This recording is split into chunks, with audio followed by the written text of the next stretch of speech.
Big ബോസുമായി ബന്ധപ്പെട്ട വീഡിയോകൾ നമ്മൾ ഇടുമ്പോൾ അതിൻ്റെ താഴെ കാണുന്ന കമൻറ്റുകളാണ്, നെഗറ്റീവ് കമൻറ്റുകളാണ്. ഈ ഒരു ഷോ ആര് കാണും, അല്ലെങ്കിൽ ഈ ഒരു ഷോ ആർക്ക് ഇഷ്ടപ്പെടും, അല്ലെങ്കിൽ ഈ ഒരു ഷോ കൊണ്ട് എന്ത് ഗുണമാണ് സമൂഹത്തിന് നൽകുന്നത്, ലാലേട്ടൻ ഈ പരിപാടി നിർത്തി പൊക്കൂടെ, അല്ലെങ്കിൽ ഇത്തരം ഷോകൾ ഇനി വരല്ലേ എന്നൊക്കെ പറഞ്ഞ് പല നെഗറ്റീവ് കമൻറ്റുകൾ ഇടുമ്പോഴും ഈ വട്ടത്തെയും, അതായത് സീസൺ 7ൻ്റെയും ലോഞ്ച് അതായത് ഗ്രാൻഡ് ലോഞ്ച് എപ്പിസോഡ് TRP തൂക്കിയിരിക്കുകയാണ്. അതായത് നല്ലൊരു റേറ്റിംഗ് ആണ് കിട്ടിയിരിക്കുന്നത്. 15+ TRP കിട്ടിയിരിക്കുന്നു. അതെന്ന് വെച്ചാൽ ഒരു മലയാള ടെലിവിഷൻ ചരിത്രത്തിലെന്ന് വെച്ചാൽ ഏറ്റവും നല്ല റേറ്റിംഗ് ആണ് കിട്ടിയിരിക്കുന്നത്. അത് ആൾക്കാർ കണ്ടിട്ട് തന്നെ ആയിരിക്കുമല്ലോ ഈ ഒരു ഷോയ്ക്ക് ഇത്രയും നല്ലൊരു റേറ്റിംഗ് കിട്ടുന്നത്.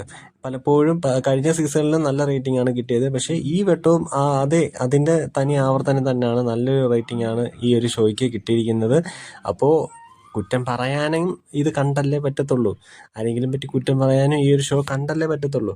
അപ്പോൾ എല്ലാവരും ഈ ഒരു ഷോ കാണുന്നുമുണ്ട്, എന്നാൽ അത് സമ്മതിക്കാനും ബുദ്ധിമുട്ട്, ആ ഒരു രീതിയാണ് നടക്കുന്നത്.